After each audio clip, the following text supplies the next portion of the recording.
Ele desistiu de ser padre e hoje é professor de teatro e ator.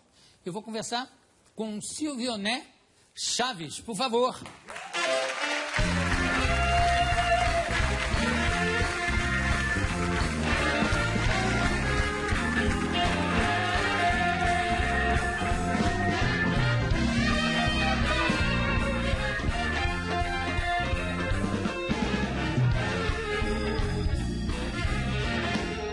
Temos aqui... O que é isso aqui? É o convite? Não, é um folder, Ju. É um? Um folder de um espetáculo que eu faço somente para os professores. Tá aqui. Chama Cartas ao... Cartas ao professor. Ao professor, exatamente. E você faz isso em colégios? Isso. Nós trabalhamos com as escolas, também em secretarias de educação, congressos de professores. Esse espetáculo eu montei em 2009...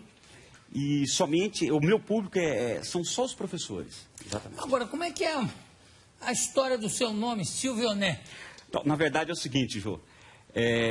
Na minha família, todo mundo me chama de Silvio. Sei. E quando meu pai foi me registrar, o funcionário do cartório era um japonês. Aí o meu pai chegou e disse assim, Silvioné? Aí o japonês, Silvioné.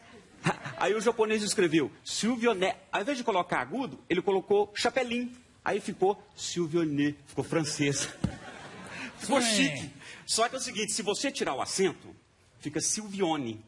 E a palavra Silvione... É Alcione, digamos. Soa feminina. É. E aí eles ligam lá em casa, Jô, para vender alguma coisa. A senhora Silvione está? Ela só chega depois das 10.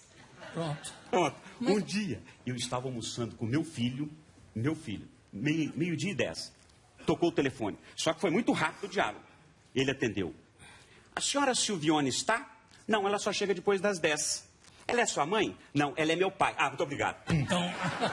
Eu fiquei imaginando a cabeça da telemarketing. Do outro lado, essa família deve ser uma confusão, né? Uma zorra total. Agora, o seu pai é japonês também? Não. E por que ele chegou e falou Silvio, né? É aquela expressão que o japonês sempre... Eu sei, o japonês sim, mas o seu pai que era mineiro... Silvio. Ele disse Silvio. Ah, ele disse você falou agora que ele disse Silvio, né? Não, ele disse Silvio, aí o japonês... Repetiu, Silvio, né? Silvio, né? Silvio, né? Silvio, né? E botou lá Silvio, né? E chapelinho. Agora, Jô, na década de 80, eu ainda tinha cabelo. Enorme, assim. Fui comprar um eletrodoméstico aqui no supermercado Paulista com a Brigadeiro. Você falou esse nome com uma saudade incrível. Eu tinha cabelo enorme. Exatamente. E aí? Bom, aí eu entreguei meus documentos, uma pessoa sumiu, depois de 15 minutos, veio uma loira linda, pele branquinha. Ela chegou no salão e disse assim, quem que é a senhora Silvione? E eu levantei e disse, sou eu, porque o meu crédito não foi aprovado, não? Na hora. Não, me desculpe. O seu crédito foi aprovado. A pessoa fica sem graça. Sim, ficou vermelhinha. Agora, como é que você começou? Você começou já... Você estudou... Você foi ser padre? A minha história, na verdade, foi o seguinte. Eu sou mineiro, nasci numa família religiosa. E desde pequenininha, minha mãe me levava para cerimônias religiosas da igreja. E eu gostava muito de ir às procissões. E ela me levou na procissão da Sexta-feira Santa. Essa procissão ficou muito marcada na minha cabeça. Aí depois, com 16 anos, eu vim para São Paulo e com 19 fui para Ouro Preto. Em Ouro Preto eu fiz um curso de engenharia durante 5 anos. E nesse curso, ao longo desse curso, eu encontrei o Frei Luiz Sartori, que é um franciscano. E comecei a trabalhar na pastoral operária com ele. Trabalhar aqui e comecei a gostar. E ao longo do processo começou a nascer dentro de mim a vocação para ser padre. No 5º ano de engenharia, entrei em crise. Bom, não quero mais ser engenheiro. Aí eu cheguei para o Frei Luiz e disse assim, ô Frei, eu gostaria de ser padre. Ele falou, tudo bem. Aí ele arranjou estudos para mim em Petrópolis. Comecei a fazer filosofia e teologia em Petrópolis. E terminei aqui em São Paulo. Estava prontinho, 6 anos de estudos. Aí ele chegou para mim e disse assim, Silvioné, vem cá. Tem uma coisa séria para te dizer. Eu acho que você não tem vocação para padre. Mas como é que ele podia saber isso? Pois é, mas ele disse isso pelo meu perfil, essa coisa toda. Quando ele disse isso, o meu mundo ruiu. Falei, meu Deus do céu, o que eu vou fazer agora? Nem engenheiro, nem padre. Nem engenheiro, nem padre. Só que eu pensei o seguinte, isso eu tinha 32 anos. Saí do seminário com 2 malas de roupas. Bom, pensei comigo, vou ser professor de matemática. Porque no curso de engenharia, nós estudamos matemática durante os 2 primeiros anos. Então, eu falei, Aí procurei uma escola que formava professores de matemática, aqui em São Paulo. Professora Neide, a coordenadora.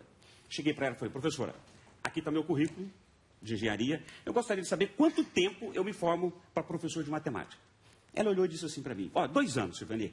Mas, Jô, nesse dia, eu estava com um bottom. Estava escrito assim, vá ao teatro. Vá ao teatro. Quando eu estava saindo, a professora Neide falou assim para mim, Silvanê, você gosta de teatro? Eu falei, gosto. Ela falou assim, então por que você não vai dar aula de artes cênicas para os alunos do ensino médio? Basta você fazer um curso de licenciatura em educação artística com complementação em arte cênica. Você fez um monte de cursos antes de... Engenharia, filosofia e teologia. Os 3. Aí, eu falei, mas como é que eu faço isso? Ela falou assim, não, eu dou aula na Zona Norte num curso que forma professores de artes cênicas para o ensino médio. Jô, na terça-feira, eu estava assistindo aula com a professora Neide de folclore. Agora, qual é o nome dela? A Neide? Professora Neide. Que ensinava... folclore lá na faculdade. Agora, o grande mistério para mim, um bottom, vá ao teatro, mudou a minha vida. Para mim é um mistério. Você imagina se naquele dia eu não tivesse colocado o bottom? Nossa. Eu teria sido professor de matemática. Porque o bottom pode mudar a vida. Foi aí que eu comecei a trabalhar no teatro. Teatro e educação. Aí me formei em educação artística, depois fiz um curso de ator. E todo o meu trabalho de teatro é voltado para a educação. Você fez um curso de ator aonde? Teatro Escola Macunaíma. Ah, no Macunaíma, com o Antunes? Não. Teatro Escola Macunaíma. O Antunes é o Grupo Macunaíma. Ah, eu pensei que a escola também fosse orientada pelo Antunes Filho. Não, né? Não. E aí toda a minha vida foi orientada para a educação. O primeiro espetáculo que eu montei foi sobre o Grande Sertão Veredas, do Guimarães Rosa. Depois, os Sertões do Euclides da Cunha. Nós montamos um espetáculo chamado Canudos Terra em Chamas. E depois, em 97, os Sermões do Padre Antônio Vieira. Então, você vê tudo direcionado para a educação. Então, todo o meu trabalho artístico é para literatura ou história. Uma complementação, né? Agora, você, por exemplo, os Sermões do Padre Antônio Vieira, você faz esse espetáculo para alunos? Para os alunos, exatamente. Quanto tempo leva? O espetáculo tem 35 minutos. E por que eu fiz esse espetáculo com 35 minutos? Porque o Sermão do Vieira ele é bem complexo. Ele faz parte de uma corrente do barroco chamada conceptista. E se você lê o sermão, realmente ele é denso. Mas quando nós representamos, o aluno compreende melhor. E ele pode, instigado pelo espetáculo, ir na fonte e ler o texto. Então, nós fazemos o seguinte, a professora dá aula na sala de aula, ela diz os conceitos, explica a matéria do barroco, e, no palco, nós ilustramos aquilo que a professora colocou para os alunos na sala de aula. Então, fica uma complementação muito interessante. Qual era o público-alvo dos sermões do padre Antônio Vieira? Olha, normalmente os alunos dos terceiros anos do ensino médio. Eu comecei a fazer o espetáculo para os primeiros anos. Mas ele dava aula para esses alunos? Eu digo na origem, esses sermões eram dirigidos a quem? Quando o Vieira... Sim. O Vieira, o público do Vieira, nós podemos dizer assim, a intelectualidade de Lisboa, ele pregava para o rei, ele foi confessor... Isso é o quê? 1600 e pouco? 1600 e pouco. Ele nasceu em 1608 e morreu em 1697. Ele viveu todo o século XVII. Viveu bem. 89 anos. Então, o público-alvo do Vieira... podemos dizer assim, muita gente do povo também ia ouvir o Vieira. Mas o sermão era no meio da missa, como é o sermão da missa ou não? Normalmente era a liturgia, dentro da liturgia da missa, né? É a homilia. Ele fazia homilia e também fazia sermões fora dessa liturgia. Ele atraía muita gente com esses sermões, porque os sermões, na época, era a grande força, né, vamos dizer assim, da comunicação que ele tinha com o povo, com as pessoas que poderiam ouvi-lo, né? Então ele tinha essas duas dimensões. Eu queria que você desse um exemplo aqui, dizendo um dos sermões, que é o sermão do Bom Ladrão. Bom Ladrão. Você pode fazer? Pode levantar, pega o microfone, o microfone não precisa, você já está, né? E tem um livro aqui que você quiser usar também, tudo bem, né? Tá. Navegava Alexandre com a sua poderosa armada pelo mar Eritreu a conquistar a Índia. Foi levado até sua presença um pirata que por ali roubava os pescadores. Alexandre o repreendeu muito pelo seu mau ofício. Porém, o pirata, que não era medroso e muito menos bobo, respondeu da seguinte maneira: basta, senhor, porque eu roubo num barco, sou ladrão, e vós que roubais numa armada, sois imperador? Assim é. Roubar pouco é culpa, roubar muito é grandeza, roubar com pouco poder faz os piratas, roubar com muito poder os Alexandres. Quem furta para comer não vai nem leva ao inferno. Os que não só vão como levam de que eu trato são ladrões do mais alto calibre e da mais alta esfera, os quais, debaixo do mesmo nome e predicamento, distinguem muito bem São Basílio Magno. São Basílio Magno, senhores, viveu no século IV. Vejamos o que diz São Basílio Magno, século IV. Não só são ladrões, diz o santo, os que cortam bolsas ou espreitos que se vão banhar para lhe escolher a roupa. Os ladrões que mais próprio e dignamente merecem este título são aqueles a quem os reis encomendam os exércitos e legiões, ou o governo das províncias, ou a administração das cidades, os quais, já com manha, já com força, roubam e despojam os povos. Os outros ladrões roubam o homem, estes roubam cidades e reinos. Os outros furtam debaixo de seu risco, estes sem o temor e nem o perigo. Os outros se furtam, são enforcados. Estes furtam e enforcam. Senhores, parece que este texto foi escrito quando? Quando, senhores? Hoje. Hoje.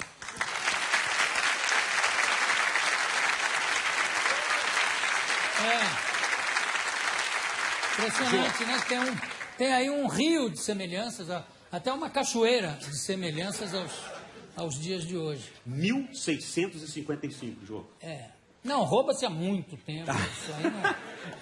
Exato. E o interessante do Vieira é que ele colocava a Bíblia, o Evangelho, encarnado na realidade dele. Então é impressionante quando a gente lê o sermão dele e vê essa relação com o real. Quer dizer, ele não ficava teologizando os sete dos anjos. Ele encarnava na política que ele estava vivendo na época dele. O seu filho também é ator? Meu filho, sim. Está aí, não? Está aí, está ali, aquele jovem ali. Ele, ali. Tudo bem? Tudo bom? Então, esse menino, o Jô, tem uma história muito interessante. Em 1989, eu fui tentar um teste aqui na EAD. O teste tinha 4 fases. Eu fui passando. Chegou na 4ª fase, nós éramos 20 homens e 20 mulheres. E a banca escolheu 10 e 10. Então eu tinha 50% de chance de entrar. Aí aconteceu o seguinte: 12 de dezembro, a minha mulher Eliana chegou para mim e disse assim: Silvionê, estou grávida. Eu falei, meu Deus, eu já tinha tudo preparado. Eu dava aula em 4 escolas, ia deixar 2 para fazer um curso bem feito. Aí eu disse assim, tá bom, Eliana, eu vou optar pelo meu filho. É uma boa escolha. Não? Boa escolha. Aí eu vou ser ator por outros caminhos. Vi tudo do meu filho. As primeiras braçadas aqui no Sesc da Vila Mariana, na piscina. Eu vi o primeiro tombo da bicicleta. Ele jogando bola na escolinha de futebol. Ele era gordinho na época. E o professor colocava o Luan para jogar na defesa, para atrapalhar os atacantes. O gol mais lindo eu presenciei, Jô. 5 minutos para terminar o jogo. 1-1. O outro garotinho foi bater o tiro de meta. Ele bateu o tiro de meta, o Luan pulou, bateu na cabeça dele, fez um gol contra. 2-1 para outro time. Foi o gol mais lindo que ele fez na vida. Agora, que talento. Que talento. Aí, em 2009, Jô, ele tenta ECA, Escola de Comunicação e Arte aqui da USP. Passou em primeiro lugar, Jô. Olha, para mim, como pai e como professor, o orgulho disso. Aí ele chegou para mim com o resultado, simbolicamente. Pai, está aqui a sua vaga na USP com juros e correção monetária. Jô. Ele falou, você falou isso mesmo? Ou ele é que escreveu esse texto? Foi mais ou menos por aí, mas ele poetizou, vamos dizer assim. E aí eu peguei aquele resultado e coloquei no meu quarto e disse para ele, esse resultado aqui é meu, daqui para frente é contigo.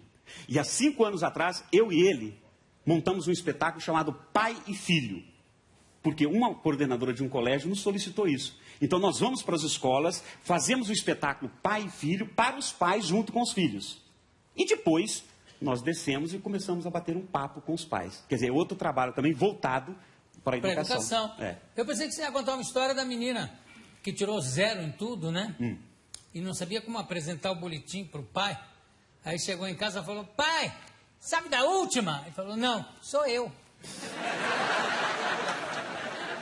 Eu pensei que era isso. O teu filho ia dizer, não, estou vendo que não. Não. Eu quero agradecer a sua presença. Eu conversei aqui com o Silvionê Chaves. Chaves, isso aí. E também ao Silvioninho. Muito obrigado. Daqui a pouco a gente volta.